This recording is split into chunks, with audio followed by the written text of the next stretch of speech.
PKS Bu siapa? Oh ya, silakan Bu Neti. Iya. Terima kasih pimpinan. Bismillahirrahmanirrahim. Assalamualaikum warahmatullahi wabarakatuh. Waalaikumsalam. Pimpinan dan teman-teman anggota Komisi 9 yang saya cintai. Sebetulnya saya sangat menyesalkan ini pimpinan. Kenapa kemudian tadi kita membiarkan Pak Erick Thohir sebagai ketua tim pelaksana meninggalkan tempat. Seharusnya beliau mendengarkan terlebih dahulu ya seluruh pertanyaan yang diajukan oleh semua fraksi yang hadir pada rapat kali ini. Saya sepakat dengan pendapat Bang Saleh tadi bahwa suara kita adalah suara rakyat, seharusnya sampai pada presiden. Ya, kenapa? Karena kalau rakyat yang berbicara personal atau individual tentu belum tentu didengar. Nah, kita ini adalah orang yang terpilih dalam proses pemilihan umum ya, pemilihan legislatif. Jadi saya terus terang sangat menyesalkan. Meskipun di sini masih ada Pak Doni, ada Pak Menkes ya. Mudah-mudahan kerjasama, koordinasi, kolaborasi ini akan semakin baik ya. Jadi kalau kita sampaikan tanpa kehadiran Pak Menteri Erick Thohir tadi sebagai ketua tim pelaksana akan tetap sama dan mudah-mudahan biasnya bisa dihindarkan seperti itu. Ya, sekali lagi para mitra yang hadir secara pribadi, Pak Doni sebagai Ketua Satgas, kemudian juga Pak Menkes dan seluruh tamu yang hadir pada kesempatan hari ini. Sudah banyak tadi yang disampaikan oleh teman-teman penanya terdahulu. Saya ingin menandaskan kembali bahwa pandemi ini belum berakhir. Bahkan melihat trennya yang sampai kemarin mencapai 160.165 kasus, ini akan berkepanjangan. Mengingat kalau kemudian kita bicara pemutus pandemi itu adalah game changer yang bernama vaksin, hari ini kita masih ya memikirkan, mempertimbangkan beberapa alternatif tadi yang disampaikan oleh Pak Erick ya dalam paparannya, seperti itu ya.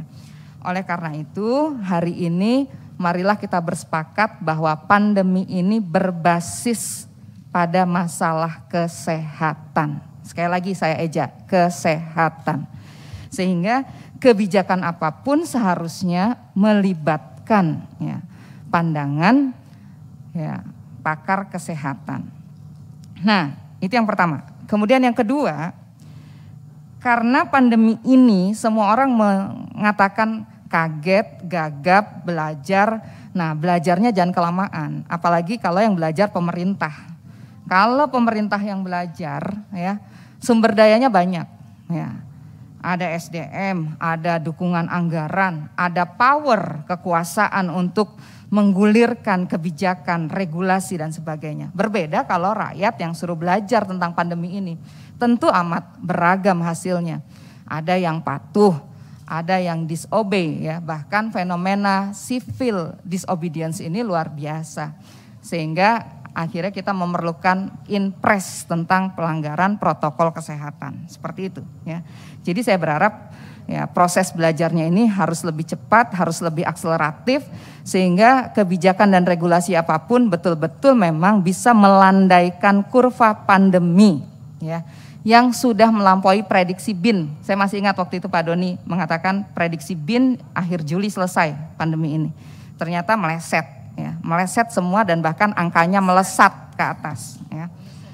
Ya, itu yang kedua. Kemudian yang ketiga, saya dan kita semua meyakini bahwa tenaga kesehatan dan fasilitas kesehatan menjadi garda terdepan sekaligus benteng terakhir dalam penanganan pandemi ini. Namun kita melihat hari ini satu persatu tenaga kesehatan kita ya, meninggal. Ya, sebagiannya karena memang awalnya minim APD dan sebagainya. Nah oleh karena itu kita melihat bahwa persoalan kesehatan kita ini Pak Menteri, saya punya data, mohon dikoreksi kalau salah. Ya, rasio dokter kita itu hanya 0,4 dokter per 1.000 penduduk, betul nggak? 0,5 ya, artinya kita masih sangat kekurangan dokter. Jadi kalau kemarin banyak sekali tenaga kesehatan yang berguguran, ini ancaman sebetulnya. Ya. Termasuk juga rasio tempat tidur kita yang hanya 1,2 per 1.000 penduduk. Belum lagi kita bicara tentang kebutuhan ventilator, ICU, obat-obatan yang terkait pandemi, ya seperti itu.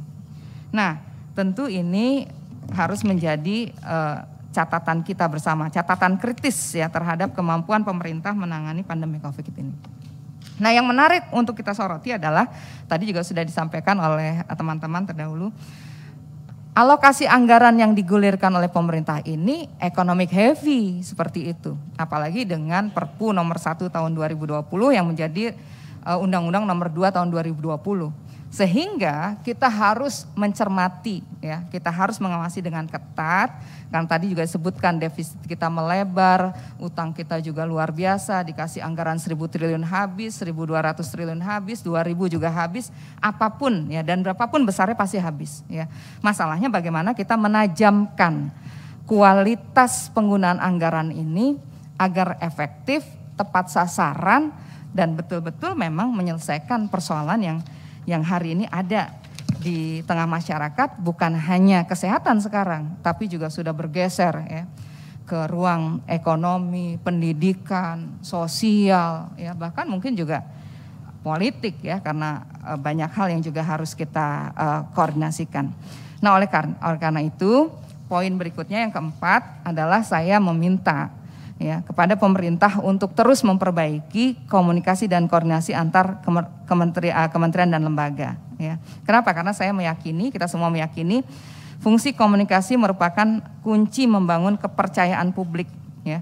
Jadi kalau kita bicara kebijakan ya kebijakan itu harus jelas, tegas, ofisial, direktif, memberikan arahan, implementatif ke bawah seperti itu ya. Dan last but not least adalah keteladanan. Seperti itu.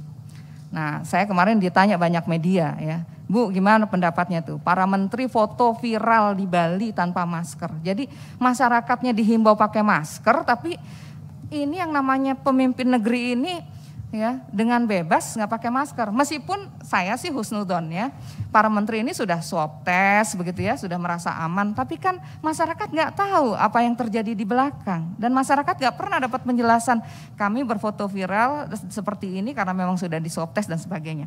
Jadi menurut saya ya harusnya keteladanan ini betul-betul menjadi prinsip ya yang dipegang oleh para pemimpin negeri ini. Jangan sampai inpres ini cuma sekedar inpres yang menjadi macan ompong ya, kemudian tidak efektif untuk memberikan keteladanan. Nah, ini kenapa saya sampaikan? Karena di situ di struktur Satgas itu ada koordinator perubahan perilaku ya. Nah, ini juga menjadi catatan gitu. Kalau kita mau di situ jelas-jelas koordinator perubahan perilaku ya. Kira-kira perilaku yang seperti apa yang diharapkan oleh masyarakat kalau kemudian ya pejabatnya, pemimpinnya tidak memberikan keteladanan. Nah, ini yang menurut saya perlu menjadi catatan penting ya. Terakhir, saya ingin menyemangati Pak Menteri Kesehatan ini ya. Di paparan di halaman terakhir ya. Di judul ringkasan Kementerian Kesehatan berperan aktif ya. Ini saya menggarisbawahi Pak Menteri. Kenapa Pak Menteri harus menuliskan itu gitu? Karena toh memang pandemi ini ya memang basisnya kesehatan ya, leading sektornya Kementerian Kesehatan. Ya, saya kok menangkap ya ketidakpercayaan diri dari Kementerian Kesehatan sampai harus menuliskan Kementerian Kesehatan berperan aktif. Lah memang harusnya Kementerian Kesehatan yang ada di depan seperti itu, ya. Gitu kan ya? Iya. Itu mungkin pimpinan beberapa catatan ya. Saya berharap mudah-mudahan karena memang hari-hari ini sudah terjadwal, ada kemarin Bapak Presiden sudah membacakan nota keuangan, sudah ada pandangan fraksi. Kemudian juga ke depan di Banggar juga akan dibahas, termasuk di komisi juga akan dicermati, dibahas dengan lebih detail. Saya berharap mudah-mudahan angka demi angka yang disebutkan itu bukan cuma sekedar angka. Kemarin juga saya sebutkan dalam rapat bersama Menteri Ketenagakerjaan Republik Indonesia, angka itu adalah instrumen ideologis yang kemudian harus kita gunakan ya dengan cermat, tepat sasaran untuk menyelesaikan berbagai persoalan dan menghadirkan kesejahteraan bagi masyarakat. Masyarakat sih nggak perlu tahu gimana prosesnya dan nggak mau tahu, mereka juga nggak ada di sini. Tapi kitalah yang memiliki otoritas, kitalah yang memiliki kapasitas untuk mengawal rupiah demi rupiah itu menjadi sebuah kata yang menjadi cita-cita pendiri bangsa ini, yaitu kesejahteraan. Demikian yang bisa saya sampaikan. Billahi taufiq wal hidayah. Assalamualaikum warahmatullahi wabarakatuh.